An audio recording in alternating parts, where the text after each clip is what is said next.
Hey everyone, thank you for watching this interview with Kemp Powers. And I want to say that it's a great interview. Just want to let you know one small detail, and it's probably not that big of a deal, but you know me, I'm all perfection and detail oriented. So there's just a slight little buzz every now and then in the audio. Every time Kemp Powers talked, there's just a little something that you can hear. It's just something that we couldn't control. It's on his end, and he tried, but it's still something that when you get into the conversation, you're not going to notice, but I just want to let you know. So once again, thank you for watching. Appreciate it. Have fun with it. I'm very proud of this. Actually, I'm very happy to talk to him, and I think you'll be happy to hear it too. Thanks.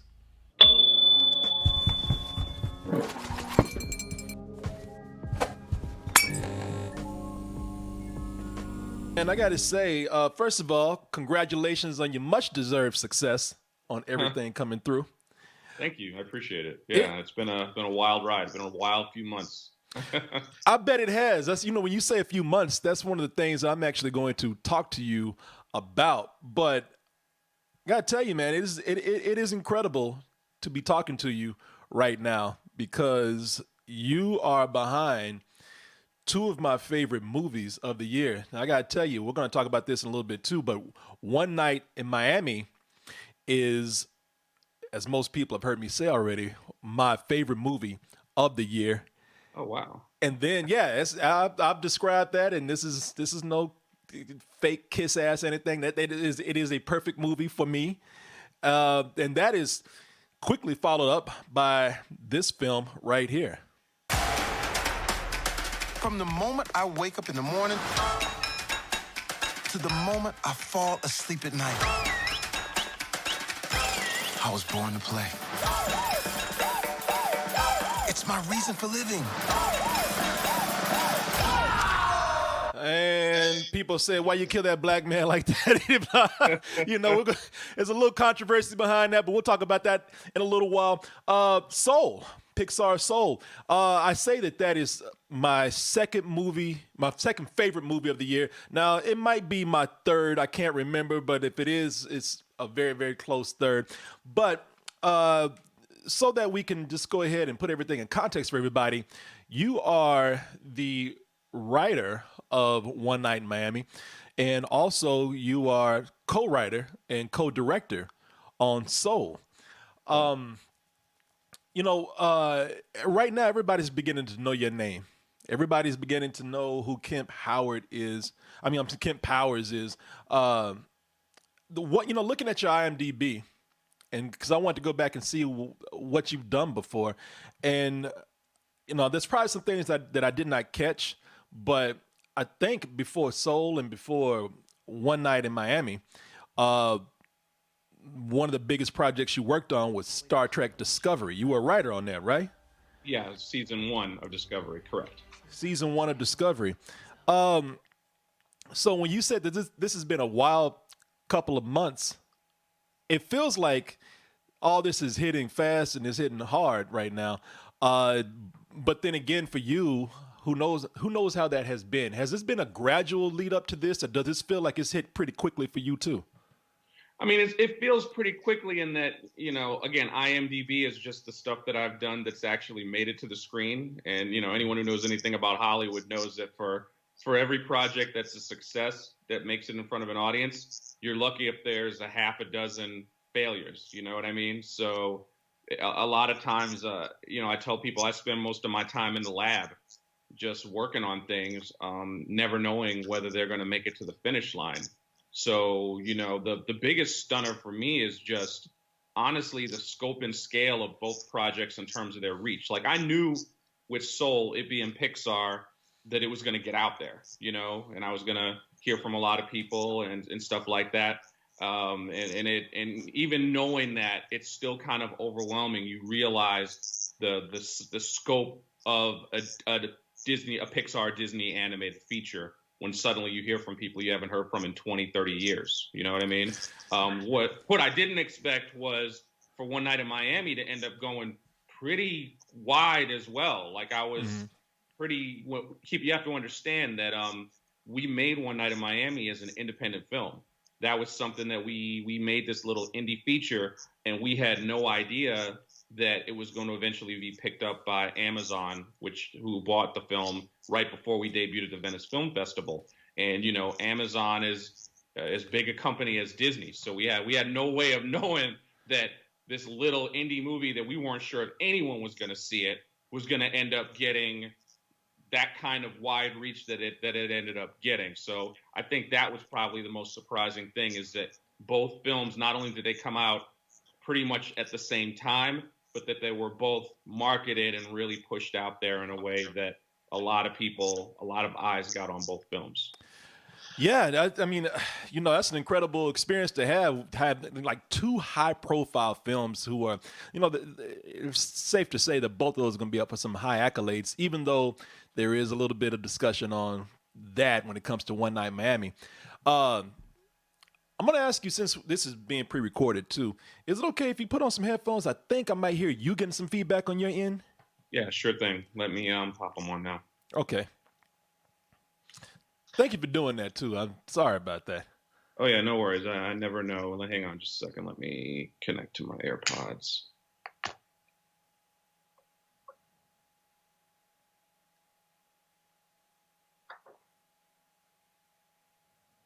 How about say something? testing 1 2 3, testing 1 2 3. Okay, yeah. That's better. Okay. All and right. I'll turn my volume down just a little bit to see if that helps as well. Actually, yeah, that would help out a lot, probably. Okay. Testing. I'm getting some feedback on my end too. Yeah. I'm not really sure what else I can do other than. Yeah. Okay. No, let me see. We're good now. I want to talk about. Oh, hold on. Testing. All right. Is it worse now? Should I get rid of the headphones? I'm trying to see, because at first I don't hear it. Let me take these off again. Yeah, go ahead and take them off again. Yeah, and again, I apologize for this. Okay. Testing. 1 2. All right. Yeah, we're good.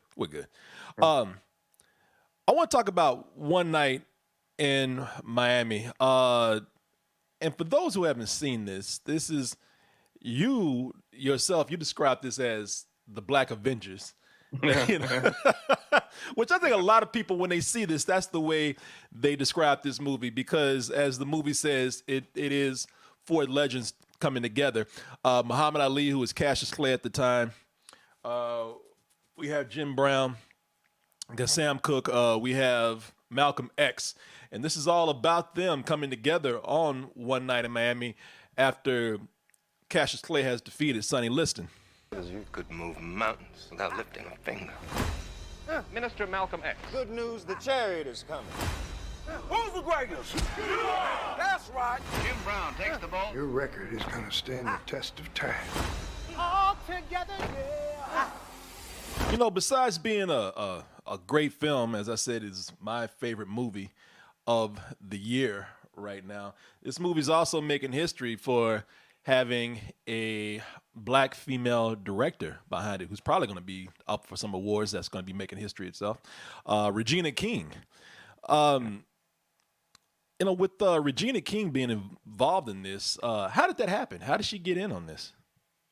Honestly, let's see. I mean, I wrote the script first. Like I said, it was an independent film, so the producers had the funding to make the film. So we were in this lucky position where, they were able to invest in the time for me to actually write the film.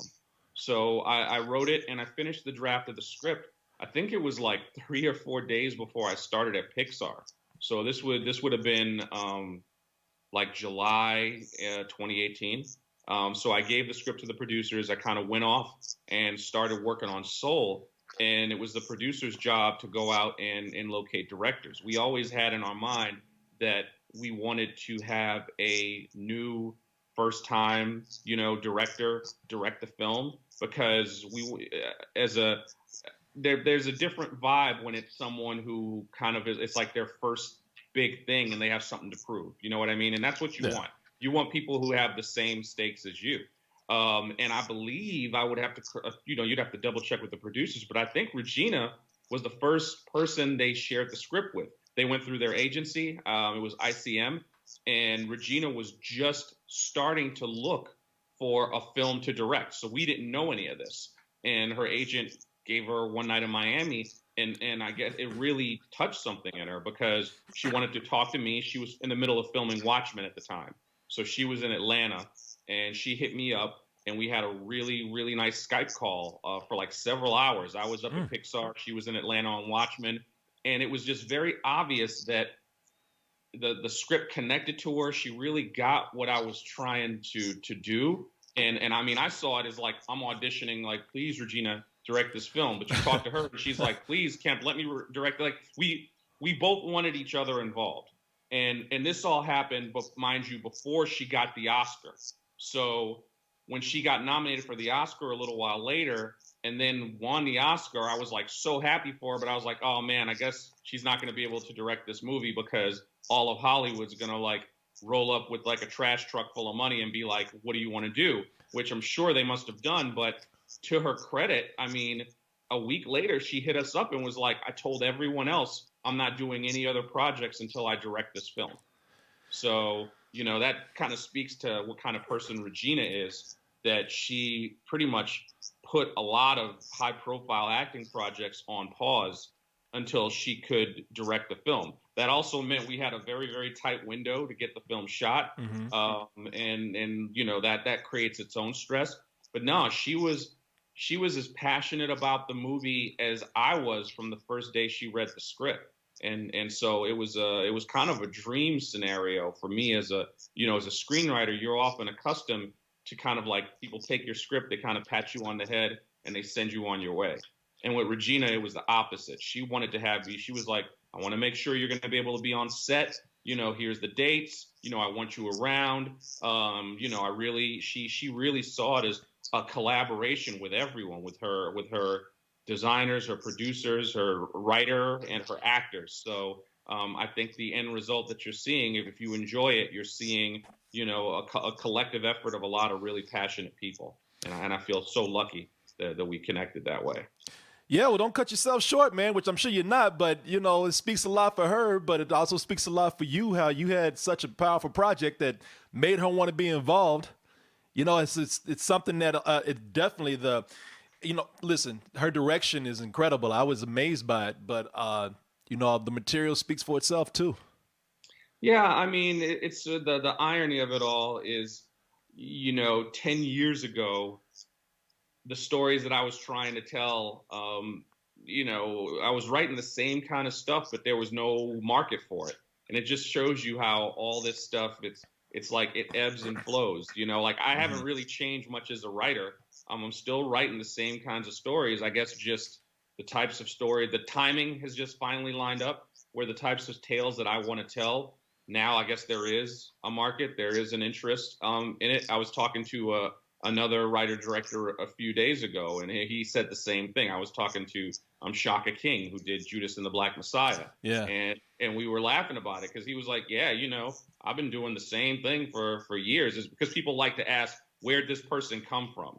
You know what I mean? Like I just came out of like born fully formed writing these movies, and I just started doing it yesterday. And they don't really realize that the artist's journey, sometimes it's a lifetime journey where you have no success, but you still go on it anyway. It's just you just put a lot of time and energy and love into telling stuff that means a lot to you. And again, I feel lucky because I have a lot of writer friends, director friends who never have had an opportunity to have their raw, unedited words end up in a script and up there on screen. So to have that happen with One Night in Miami, I already feel like that was like a career moment for me that I did not expect to ever have happen. But you know, like I said, I think maybe being unapologetically Black is in now. I don't know. I just been doing what I'm doing, man.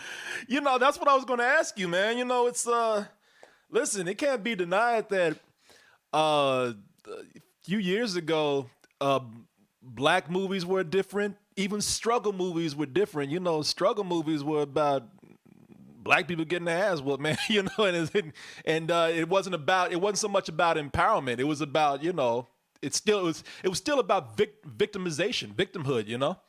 Yeah, I mean, I try to refrain from overly because, like, look, some things that a person might classify as a struggle movie or something with victimization are still films that I love and enjoy. You know, like I'm a lover of film, man, and some artists they do incredible work, and I can get into all kinds of films. Like, it's not a necessity for a film to be for me, you know, or speak to my values in order for me to enjoy it. But yeah, I do think that, again, it's when you get to the decision making level, the people who start giving you notes about and again, you're talking to a guy who I have such a body of unproduced work that I've had executives tell me, "Oh man, this is some of the best writing I've ever seen. We love it so much. Here's all the reasons why we'll never make it." and that's no, I'm serious, dude. And I mean, you've been paid for it. You make a decent amount of money, but it still can be quite demoralizing, you know, to just put your heart and soul into it and write something that people are telling you is good, and then they're telling you they won't do it because it's guaranteed to fail. And I'm not kidding. One Night in Miami is absolutely one of those types of things. There was a million reasons why it wasn't supposed to work. From I was focusing on the wrong person. I heard notes about, well, it should be all about Muhammad Ali and his transformation. No one wants to see an argument between Sam Cooke and Malcolm X. You know, it was like you made this movie where you got a football player not playing football, a singer who only sings like 2 songs, and a boxer where there's like almost no fighting in it. And my argument is that it's an intellectual boxing match, and that doesn't excite a lot of people when you got the Black Avengers. You know what I mean? They want to see the Black Avengers being superheroes, not sharing their feelings with one another about how hard it is to be an Avenger, which is pretty much what I wrote. Yeah, man, that is so frustrating to me. First of all, don't make it seem like I was sitting up here discrediting all of the movies that have been done in the past. No, I didn't think you were. No, I think all these movies are important, but I mean, listen, I think it's frustrating because I think maybe you're getting some of this pushback, and I wasn't there, so I can't say. But what it comes down to is that, like, that's what I meant by, they want to see certain types. They want to see, victimhood. They want to see comedies of a certain type. They, of course, producers have their way of saying this person is a bigger draw than this person or that character. And to me, that just, and when it comes to people of color, that's, those criticisms hit even deeper. And that is why I was sitting up here saying, like, because you brought up, the reason why I'm bringing this up myself is because you brought up Shaka King that did Judas and the Black Messiah. That is, as you say, a very unapologetically black movie, and it is a struggle film. It is a movie where people are eventually victims, but before that even happens, it is about very much powerful, almost to certain segments of society, scarily powerful black people. A revolutionary. I am a revolutionary. I am a revolutionary. That brings me to ask you the question. Of course, working with producers, they're going to, they're always going to take notes and say, I don't think this will work. I don't think that'll work. I got to cover myself right here. But has there been like some direct criticism that people have said, you know what, this is just not going to work because people don't want to see this kind of black people? I don't think anyone has ever vocalized it that on the nose. Like no one said it like exactly with that wording, but there has definitely been implications along those lines. And understand these are implications that go back to keep in mind, the movie is an adaptation of my play that I wrote. And even staging it as a play on stage, there were criticisms of like, why would anyone even want to see this as a stage play? I'm serious. Like there have been reviews that say like, this doesn't even merit being made into a play. Wow. It takes, you got to develop a lot of thick skin, man, because I haven't been in the business long enough that I don't read any reviews. I have friends who they don't read anything. And I'm trying to get to their Zen space, where I just don't read nothing. But I'm also excited because I feel good about my work and I want to see what people think about it. So you can't help it. And sometimes that kind of stuff, it feels unfair. You know what I mean? Like as a stage play, I can't count how many stage plays, and I love theater. I was writing plays before I wrote screenplays, and I can't count how many plays I watched about middle-aged white men dealing with their midlife crisis. You know what I'm saying? Like, and there's never too many. You're never going to hear there's too many.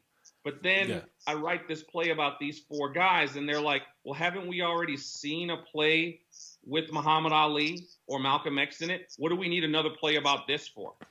And it doesn't matter that my play is completely different than any other plays they're referencing. It's just like, it's black, the end, no need for any more. So another ironic fact is I adapted One Night in Miami because the play had kind of hit a glass ceiling that it couldn't break through, where it was getting really hard to get any theater to even want to produce the play, and it didn't matter how successful the play was doing. I mean, we've had sold out runs, and at the end of it, crickets. The play's never run in New York. The play never transferred to the West End, despite getting an Olivier nomination. So, the actors are all looking at me, and we're looking at the director like, we don't get it. How successful do we have to be to merit the belief that this story has merit? And it's only like through the grace of God and the coincidence that I had started building up my screenwriting credits and career that I kind of envisioned like, oh, here's how I can imagine telling this same story as a film, and maybe we'll have better luck. Because ultimately, it's about getting it out to the audience. Yeah. It's all the gate. You have your show and you have a direct line to your audience. It's about getting around the gatekeepers and getting your story out to an audience. And that's always, for me at least, the end goal. Because I feel like once it's out to the audience, it'll all take care of itself. Not everyone's going to enjoy it, but that's the end goal. And I know that I feel in my heart that it's going to connect to a lot of the audience, at least the audience that I intended to see the film. Yeah. That is so crazy to hear how far this has come as a movie. And I knew this was a play before. I was actually, when I was doing the review for this, for One Night in Miami, I was looking up some of the stage adaptations of this.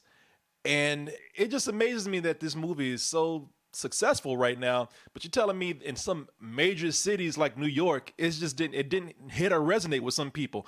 Why would it not? What do you notice that?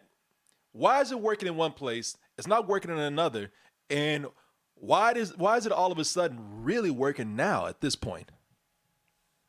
Man, again, every time there was a production, it was well received. It's not that it wasn't well received in New York; it never got a production. I couldn't find anyone in New York who thought it was worth producing. Mm-hmm. So that's the difference, is that like, the powers that be, the gatekeepers, don't feel like it didn't feel like it had merit, or didn't feel like it would be the right play for their organization. I don't know why, because of course, none of us could have predicted a global pandemic this year, with everyone being locked in their houses for the better part of a year. The Black Lives Matter movement, it's interesting because from the first production of the play, a lot of that stuff has been popping off. Like the original play in 2013 happened, and it was like a month or two we opened before George Zimmerman got off for killing Trayvon Martin. Mm-hmm. So if anything, it felt like the prescience of the play and the film, that's a sad reality, only because things like George Floyd, things like Freddie Gray, things like Trayvon Martin, that shit just keeps on happening. I look forward to the time when it doesn't feel prescient, when it can actually be a little bit more of a time capsule, because, the discussions that these men are having, which is the reason why I wrote it, I've said these are discussions I feel like people have been having since way before these four, and they're discussions we're still having right now. Like if you turn the cameras off and you put any group of 4 or 5 educated, successful Black men in a room together, it's not uncommon to have discussions about the types of things that these guys discuss. That's why I felt like I knew it would resonate, because this was a discussion I would have with my boys. These are arguments we would have, and in fact, it's like that's the whole point, is that we can be black men, and we always say that we're not a monolith, but it's like, no, we can actually really disagree on a visceral way, on a visceral level, but still have some love and still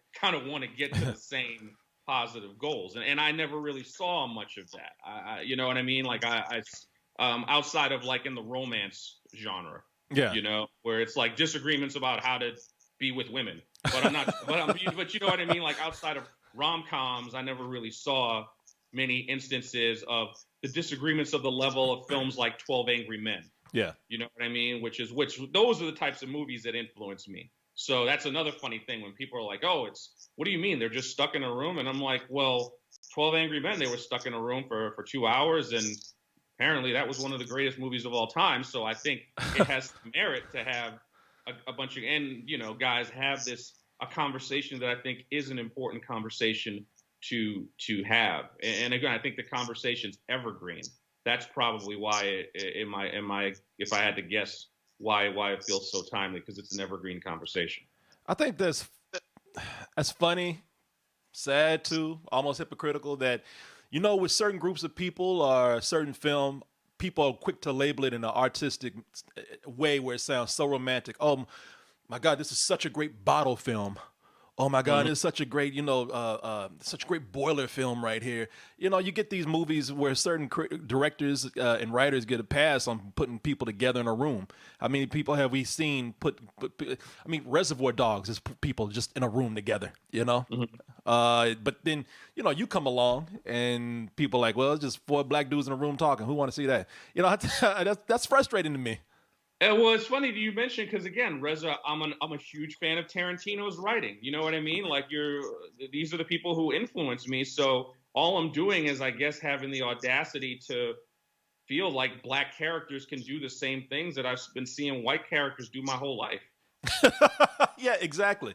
I guess it's just something that people just, they're just not used to it, even to this point, and it might even be threatening to some people to see that at this point too. But they should get used to it. I mean, if there's anything that I hope that the largely positive reception to this film has done, is that I hope it opens other people's imaginations to telling these different kinds of stories and not being afraid to kind of see it through. Yeah, I brought up Tarantino just out of the blue because of what you were talking about, but it was one of the questions that I wanted to ask you about coming in and taking a historic event and fictionalizing it, because this is based on a night that did happen. There is a night correct me if I'm wrong, because this is what I read. This is based on a night where these 4 legends, they actually did get together. This is after Cassius Clay defeated Sonny Liston. And, it's just that a lot of people, they're starting to learn out like it just didn't happen like the way it happened in the movie.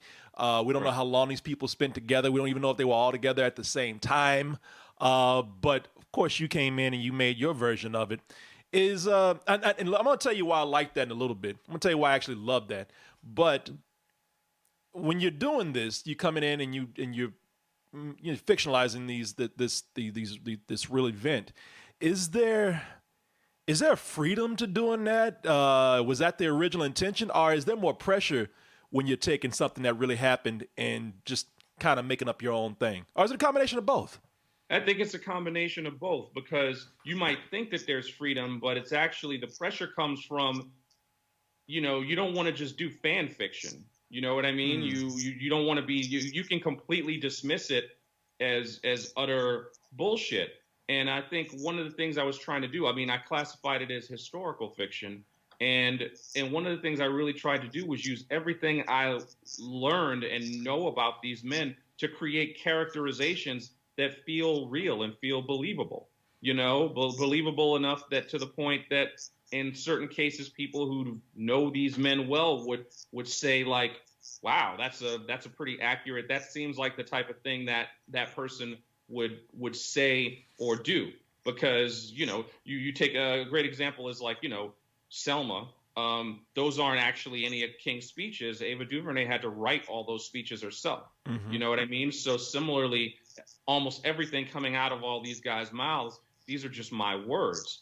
But they're words that I've written inspired by who they are and trying to characterize them in a way that feels believable. I mean, one of the best biopics, for example, on Sam Cooke that you'll probably ever read is Peter Guralnick's Dream Bookie, The Triumph of Sam Cooke.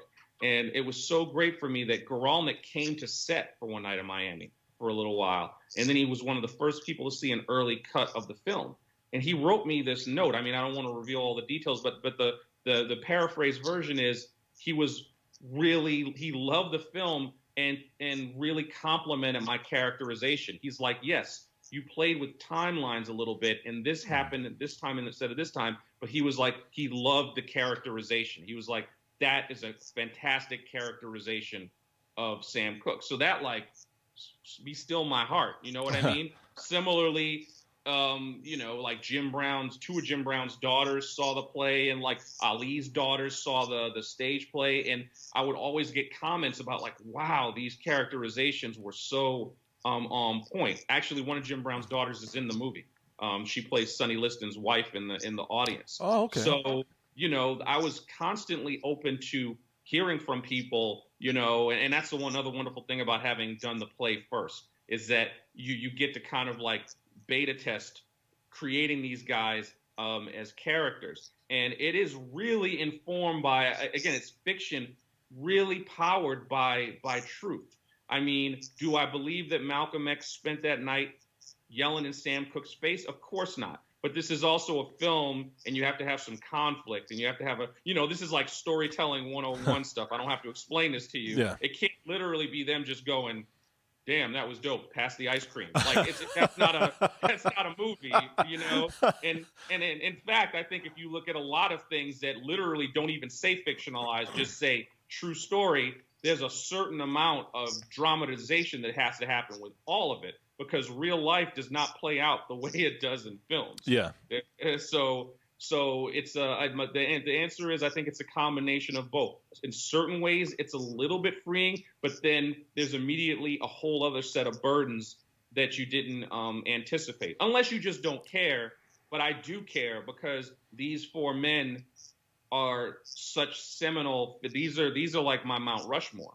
Mm-hmm. So you want to do right by them as human beings, and them as people, and them to other people who love them. And again, some people aren't going to, the biggest thing about the story that it either makes you lean in or lean back is that I'm showing them being vulnerable. That was part of my motivation for even wanting to tell this story, is that Black male vulnerability is never really showed, and that contributes to, I think, our dehumanization, especially when it comes to athletes. Athletes are human beings too, and all you have to do is be around a couple of like NFL players who are in their 60s who are battling debilitating injuries and no one cares about them anymore to realize that, like, we're not seen as human beings, man. And our heroes are among those who I think we tend to dehumanize. Yeah, no, it's very well put, man. Again, that dehumanization is something I think is a big problem with why we have trouble telling certain stories today.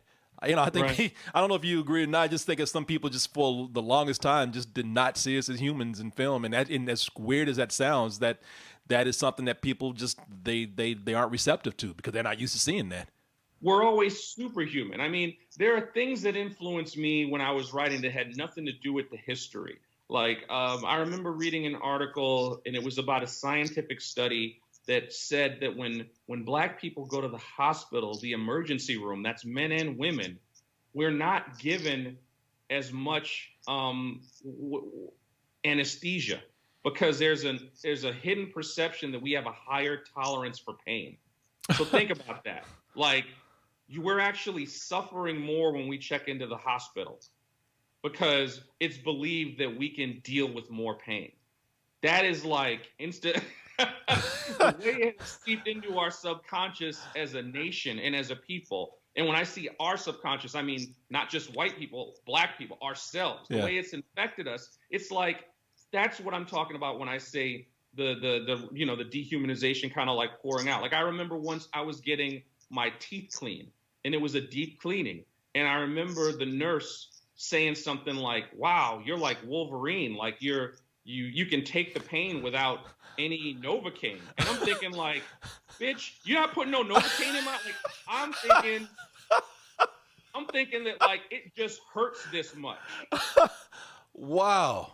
And it turns out she wasn't giving me as much Novocaine as other patients. And she made a joke about it. And I was like Wolverine, what's that supposed to mean? And I'm like, oh, snap. You're not even like giving me the same pain medication. So you've lived this study right here. Yeah. Like, you might have lived it too and not realized it. You know, that's I'm thinking about that right now, man. You know, and wow, that is frightening. And then they wonder why we are scared of the vaccine right now. but that you know we don't have to get into like the Tuskegee experiment, but you see what I'm saying? Like it's all. Now I'm going back and thinking like, how many times have I had to deal with some bullshit? Like when I go to the doctor, how many times I've gone to the dentist and it hurts unnecessarily? You know, it messes with your mind. So for some people, you know, I got people get mad at me because I have the audacity to have Malcolm X shed a tear. And I go like, do you really think in that man's life he never cried? Think about that. Yeah. Like, what are you? And if you do believe that, and that's the standard of manhood, that I don't know, man. It just seems a little insane to me. Yeah. You know? Yeah. No. Oh, well, at least she compared you to Wolverine. She didn't say something like Black Lightning or something like that. Yeah, I know. I mean, it could have been worse. But still, I just remember it was one of, my mouth is all open, and I'm like, huh? Like, it was just a weird moment. Like, yeah. What do you mean? We're talking about Quentin Tarantino a little while ago, and Quentin Tarantino is definitely somebody that, when you mention his name, anybody who's watched his films and they're huge fans, what they immediately recognize and go to is his dialogue. And that is one of the reasons why I thought it was very cool that you had the freedom of going in and be able to do a fictionalized version of this history, because it lets you write some extremely great dialogue. I guess it's safe to say now that Quentin Tarantino is an influence on that dialogue. But also, what's your approach now to writing dialogue? I mean, dialogue has always been one of my strengths. I mean, I used to be a journalist for 17 years before I did this. So, the wonderful thing about having interviewed thousands and thousands of different people from all walks of life is that when you start writing fiction, one of the things I found that novice writers struggle with is one of many things they struggle with is the voice of their characters. Mm-hmm. They can't help it. All their characters just sound like the person who's writing them.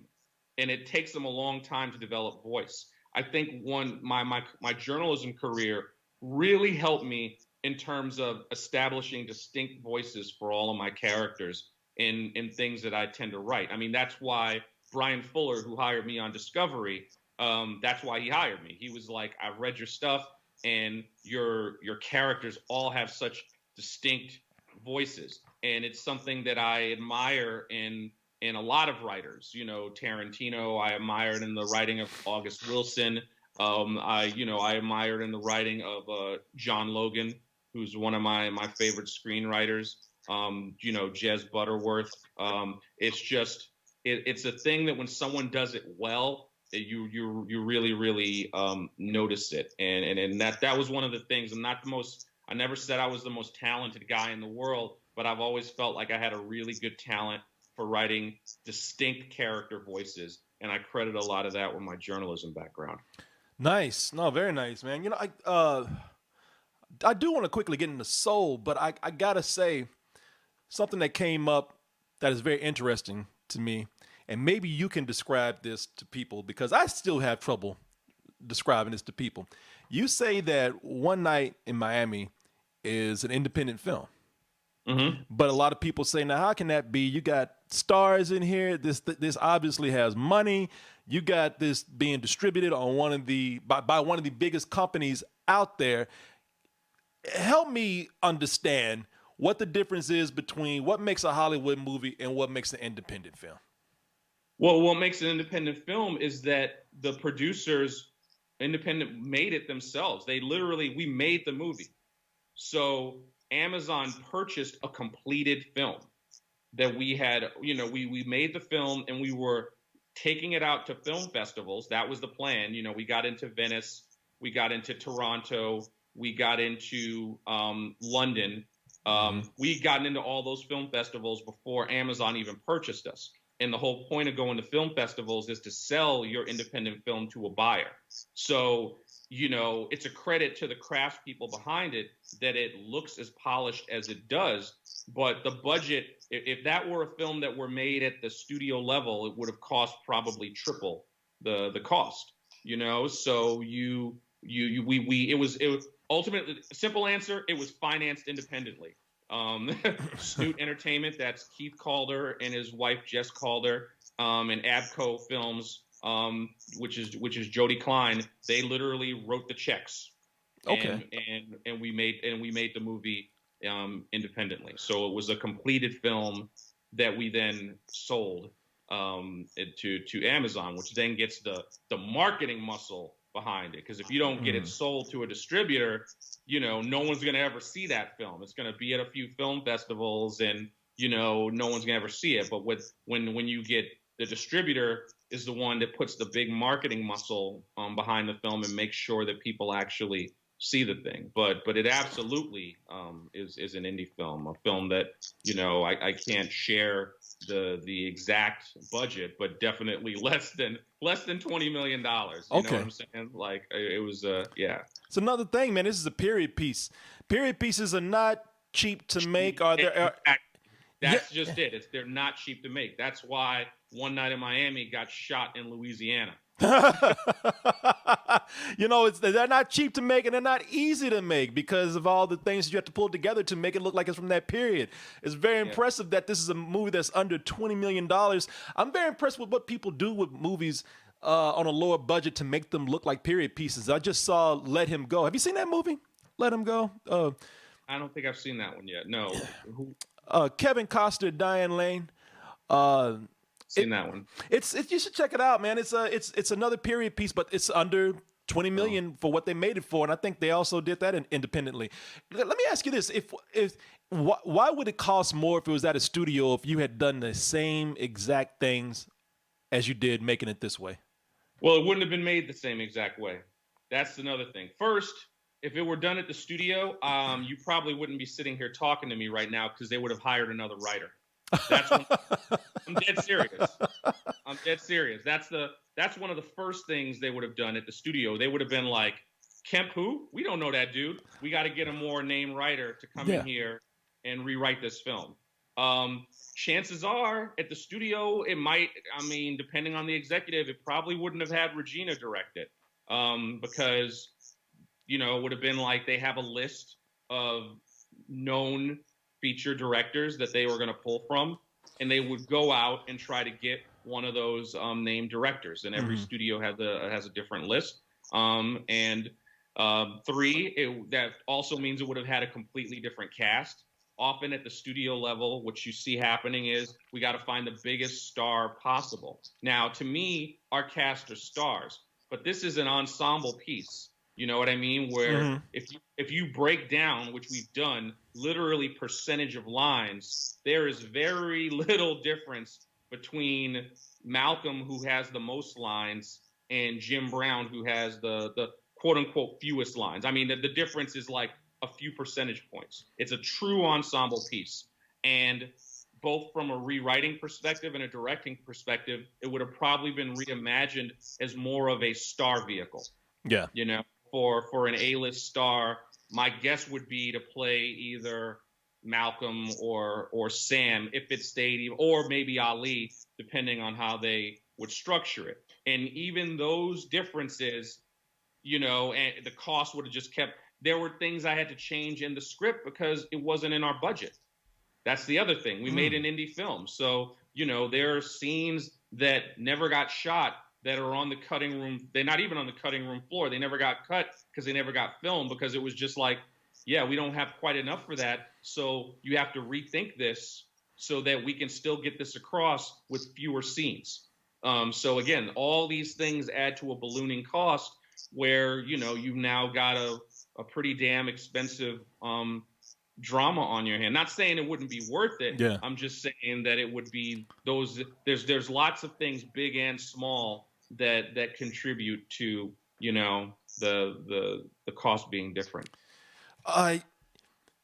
No, that's great to hear, because a lot of people, they watch these things just wanting to even get an insight on the filmmaking process. And that's one of the questions. I kind of knew the answer to that, but even that cleared up some things for me. I've always, every time I ask that question, I always get a little more clarity than before.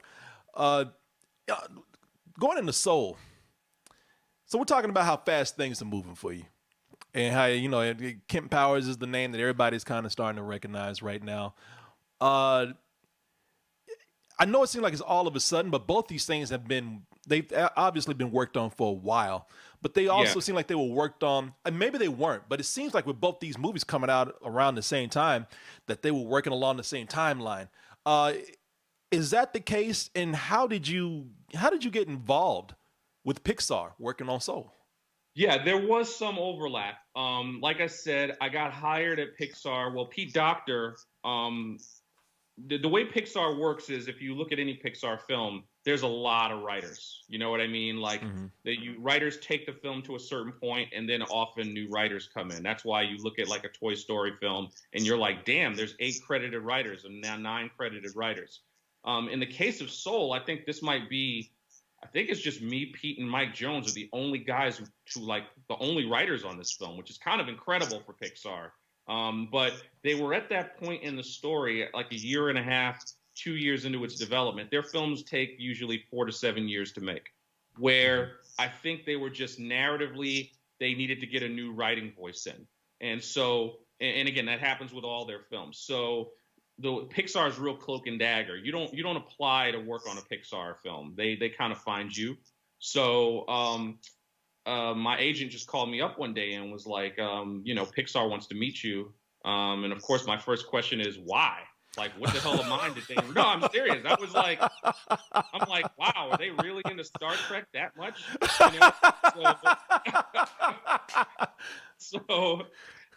But it turns out, because, they didn't even know about Star Trek. It turns out Pete had read, believe it or not, the play One Night in Miami. And based on that, wanted to meet me. So they asked, does he have anything else funnier? And they also sent him an unproduced comedy pilot that I'd sold to FX that didn't get made. And so we sent that to him too, and they invited me up, and they kind of laid out a very early rough version of Soul. Pixar does these, we call them reels. And it's basically storyboarded. You know this already. It's storyboarded with scratch voice acting, renditions of the whole film. It's an iterative process. So usually a Pixar film has between 7 and 10 reels per movie. So this was around reel either 2 or 3. So again, really early on. I mean, it was only about 40 minutes long. It wasn't even really a full movie yet. Hadn't got a lot of stuff figured out. And they just asked me what I thought. And Pete came in with a notepad, and you have to understand that, like, I consider, long before I worked there, I consider Pixar like the house of master storytelling. You know what I mean? Like, if you consider yourself a storyteller on like a high level, to have an opportunity to work at Pixar is a dream that, like, many working screenwriters will try to have happen in their whole careers and never have happened. And there's a good reason why, because you're basically going to be going to Navy SEAL school for screenwriters. Pixar Brain Trust is a very unique, creative, collaborative environment where you have to stress test your film up against, and the people who are critiquing it have all, like, it's Andrew Stanton, Lee Unkrich, like, everyone's got a goddamn Oscar, so like everyone there, these are like master storytellers, and within that group, before I even met him, I considered Pete like a genius, like one of the best storytellers in animation I'd ever seen. If I had to rank my 5 favorite Pixar films, 3 of them are Pete films. That's Up, Inside Out, and Monsters Inc. And the other 2 are Wall-E and Ratatouille. And in the case of like Wall-E, you know, Pete was a writer on Wall-E. Wall-E actually started off as a Pete project, Trash Planet, that he got to a certain point and then abandoned it to do Monsters Inc. And Andrew Stanton picked it up and did Wall-E. So, you know, Pete was a kind of creative that if you have an opportunity to, you know, like if you were in live action and someone was like, yo, Martin Scorsese wants to make a movie with you, you would be like, God damn, like, you know, this is and for animation, that's what it was like for me to be like, yo, Pete Docter wants to meet you. So I was like super gassed but like, you know, and of course, when I was like, what did they read? And they were like, One Night in Miami. I was like, okay, first, this film must have black people in it. Because, you know, like why, you know, why. And second, and which was really exciting for me, was that if you read One Night in Miami and you wanted to meet me, then you knew what you were getting. Yeah. You know what I'm saying? And that really, really excited me. Because usually reading One Night in Miami is a thing that would make people not want to fuck with me. You know? And the fact that Pete read One Night in Miami and wanted to fuck with me because of it meant that he knew what he was getting into with KEMP Powers. So we sat down and we chatted, man, and I just gave him and Mike my like really honest opinions about what I thought was really exciting about the story, what I thought like made it special, but also a lot of the shortcomings, and most importantly, how I thought I could help make it better. And so they hired me as their new screenwriter on the film. And it was like, it was a 12-week contract, but that's how all screenwriter contracts are. They're 12 weeks and then you have options because, you know, it might not work out. Writers get fired a lot, at animation studios, particularly at Pixar. So, and when you're working there, it's also exclusive. So I had to stop working on anything else. I had to move up to Emeryville while I was working at Pixar. I managed to get a carve out so that even though I couldn't work on anything else, I could still do revisions on One Night in Miami because that was already in progress before I took the job. And of course, it was important to me. So for my 12 weeks quickly turned into a year of writing, first with me and Mike Jones, and then Mike moved on to another movie. So I was then the only writer on the film, working really closely with Pete. And he wrapped me into way more than he usually does screenwriters. Like I had a big hand in the casting of the film. He had me in edit a lot, you know, a lot of character design, set design. You know, it really turned into kind of like a Mr. Miyagi Karate Kid situation where like a year into it, I was pretty much getting ready to go back to LA. And Pete was like, I want you to be co-director. And I was like, well, what exactly does that mean? He's like, honestly, you kind of been doing it for like the past year already. And, you know, of course, my brain first goes, then you owe me money. But then you quickly go, oh, this is great. I'm going to get to help land this plane, you know, and at the time I didn't know I was the first anything. I was just, you know, you're in the lab, man. Like it really is like you got tunnel vision. You're not thinking about the outside world. And that's kind of how you have to be to do films like this. So once I got made co-director, you know, I knew I was going to be there till the end. Again, God bless him, Jim Morris, the president of the company. I was like, the only way I can do it is if you carve out a little time for me so that I can be on set for One Night in Miami, which they didn't have to do, but they did. So there was a period of about 6 weeks that were really, really rough. Because by then, One Night in Miami came together. We were going to shoot in Louisiana. So I was doing this Oakland to New Orleans to LA thing every week for the months of January and February to both be on set, but also, you know, be in the office at Pixar. So that's when there was most of the overlap. And it started kind of getting weird where I'm like, damn, I think both these movies are going to be finished like at the same time. You know? yeah. That's that. You know, the to me that's incredible. That's amazing, and I'm so happy that happened for you, because I mean, you know, you seem like you really deserve it, and also they're just great films, in my opinion, at least. But you know, I think the thing that would like get me concerned about that is that, all right, is Hollywood going to start knocking at my door because I'm the it person right now, and you know, those things kind of come and go too. Oh, honestly, man, all this shit is ephemeral. You know what I mean? Like, it's always, what have you done for me lately? Like, Yeah. it's interesting because I've been in the lab. Keep in mind, these movies have been done for a while now. I've been in the lab for over 6 months on my next 2 projects. And the hilarious irony of it was so funny. The coincidence is one of them is another animated feature, and one of them is another historical piece. And it's coincidental. It's just, you know, where I'm just going like, oh, damn, how did I? And the weird thing is the way the timing works, I think they might both end up coming out at the same time in 2022. All right, people gonna be like, this Negro's doing this on purpose. You know? Yeah, but honestly, at least, and I'll have to say, as far as historical things, it's hard doing history stuff, and I think this is going to be like the last history thing I do for quite a long time. Because again, there have been a lot of people who reached out, but ultimately, dude, I like a story well told and being able to make it with cool people. That's really the dream, and that's the one thing that I love is that I have options. And some people take those options and immediately overload themselves. I'm kind of the opposite.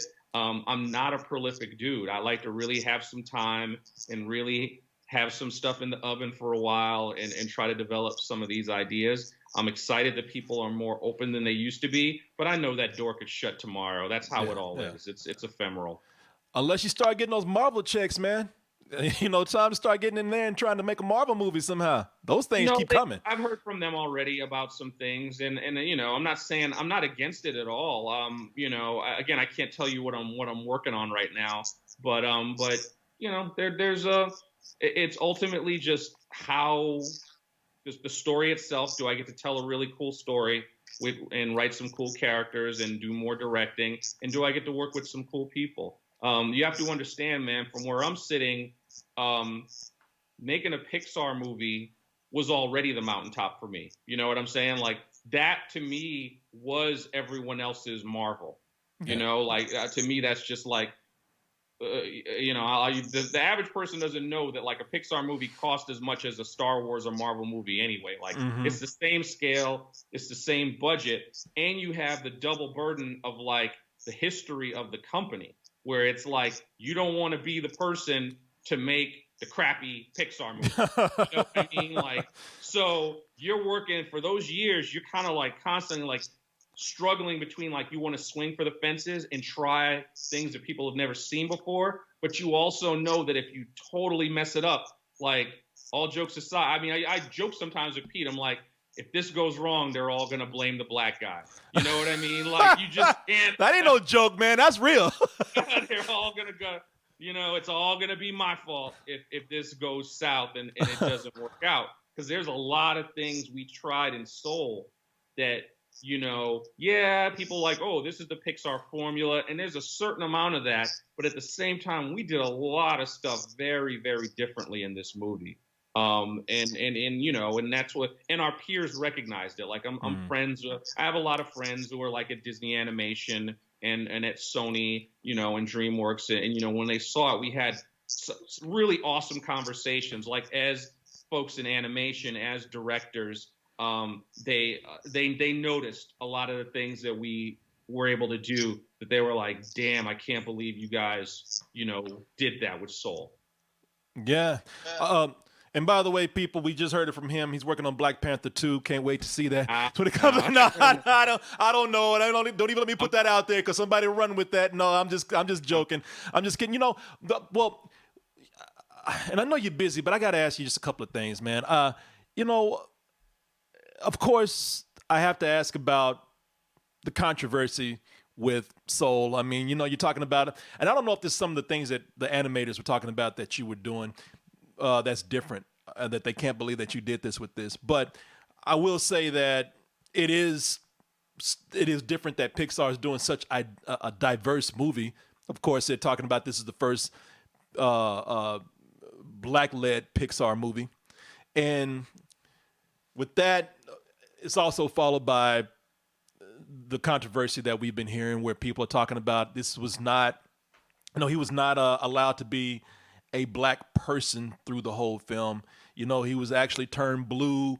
And when he did, and spoilers real quick, just slight spoiler here, even when he did manage to turn back into a black man, most of the time that black body is possessed by a middle-aged white woman. He had to learn his lesson from a middle-aged white woman. Of course, that character's voiced by Tina Fey. How you feeling about that? I mean, I disagree with a lot of the assessment. You have to understand one thing that the film always was, even before I came on, that I loved, was it was a film about a guy who dies in the beginning and his soul is separated from his body. So based on that standard, the only version of this film that some folks would be happy with is one that doesn't have any black people in it. Yeah. So, and in fact, I would argue some people would probably, maybe some folks would enjoy it more because they wouldn't prescribe the race to it. At no point was Soul supposed to be a quote unquote black film. That being said, what I loved about the opportunity with Soul was to tell what I believe is a universal human story through the prism of a black man, which does not happen, like, ever. Films that were very influential to us that we discussed a lot while making this movie included It's a Wonderful Life and A Christmas Carol. Those are two very universal holiday, films about men who are reassessing their lives. In the case of It's a Wonderful Life, as you know, Bailey literally commits suicide and is like shown his life. So these are classics, man. And from the very first trailer for Soul, it was like, one thing that surprised me was people like, oh, why's a black man got to be a soul? And I'm like, it's literally about souls. Like, not just him, but like every goddamn body in the world. Like, he's on his slidewalk with all human beings, and it's like, so should it be he's the only one who's not? So ultimately, it's a matter of like, this is a story that the very premise of the story, you don't want to see a black person go through this premise, and that's fair if that's not what you want to see. But you have to understand what appealed to me so much about the original idea as Pete pitched it and as Pete showed it to me. Here's a guy who dies in the beginning of the film, and he feels ripped off. It's the artist's journey as I was living it when Pete laid it out to me. He felt ripped off, and he was like, I am going to get back to my life to experience this win, to experience this thing I've always worked for. Now, from the very earliest pitch, what I thought was so exciting was that we give him what he wants 2/3 of the way through the film, and he's not satisfied. Yeah. That, to me, was like, boom. Like, you could listen to Biggie say More Money, More Problems.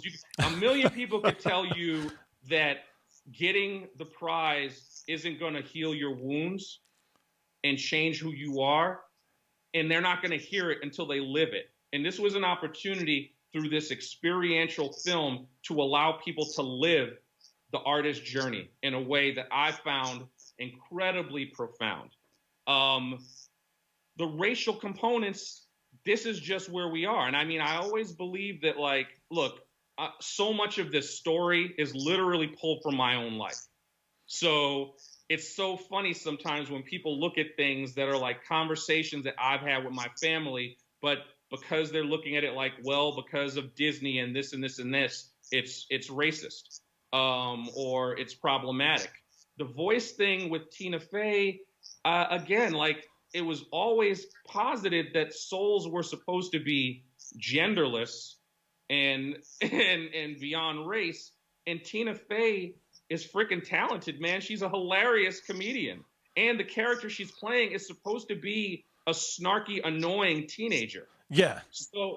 So again, I get it. I understand there's always going to be criticism, and that criticism comes largely from the fact the animation has done black people dirty its entire history. Yeah. So, you know, and I'm not just talking about like Song of the South. I'm talking like you don't even have that many movies to compare to. The fact that I'm the first Pixar black director in 2020 is ridiculous. You know, like that's part of the problem, is that there's so little of us at all that, you know, things are innately problematic. But at the same time, man, again, I'm an artist and I'm proud of this film. And I also understand that when you make something big like that, there's going to be criticism, and criticism is healthy. It's something that the next person will, I guess, keep in mind even more as they make this film. But don't forget, man, remember when how old are you? I am 49, man. Okay, so you remember when The Lion King came out? Yeah. You remember how angry black folks were about The Lion King, right? I'll go even further than that. I worked at an animation studio at the time, and I worked with animators that were loving this movie, and I'm the only black person in the studio, and I have to tell them, like, you know, I think it's crazy how, you know, when you have something from Disney like The Lion King, I said, I'm not that crazy about the movie. I've never really loved The Lion King because they do two things. They either take people of color and make them sidekicks, but then you had the lead Simba, who he was voiced by African Lion, by the way, voiced by a white character. But when they need him to have some soul, they got a black dude come in and sing for him.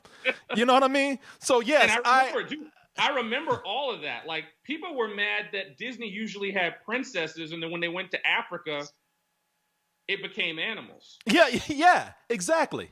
And then the Lion King came out, and the shit was good. And now all these years later, it's like, you know, it's been embraced. I mean, like, history. There's always going to be discussions, I think, about animation, because animation goes wide, and the way people felt about The Lion King, there's no need to discount it. Those were discussions that happened, but ultimately, I think the earnest story as it stands has to speak for itself, and it either does or it doesn't. Now, again, with Soul, man, this is like, to me, Soul is the type of story I never thought I would ever get to tell in Hollywood. I really did not. I mean, this is on some old, we used to jokingly say we're making a Terrence Malick movie for kids. You know? So, like, as an artist, Soul is so, that's why I said, when you're like, oh, what do you want to, I'm like, to me, and it connects with other artists, you know, something so different, so unusual. And again, those criticisms, I've heard a lot of them. They're fair criticisms to make, but you also got to understand that, like, you know, not just me, a lot of black people behind the scenes making this movie are really proud of the film that we made. And you know, we don't see all these things. There's no part of me that thought that the very premise of him becoming a soul would bother people, because that's like the premise of the movie. So the only way that's going to work is if Joe's not black. And I've heard some people say they would be fine with the film if it were just a white guy. So you'd rather literally see that this representation is so offensive to you that you'd rather not even be represented. I don't know how to answer that, man, because I'm proud of the movie I made. I've thought that too. I've thought of all the things that were going on in here and how much representation that you have. I'm like, man, why can't we just embrace this? Why we have to, like, really just concentrate on that one thing? I mean, so much of the movie is about the culture. The jazz is, you know, the jazz in the movie, they make a point of saying that this is black culture. You know, And again, that was one of those things that I was like, I can't believe we're going to get away with doing this. We're going to have the character get corrected and say jazz, and then be like, no, black improvisational music. It's what we've given to this country in a Disney film. Yeah.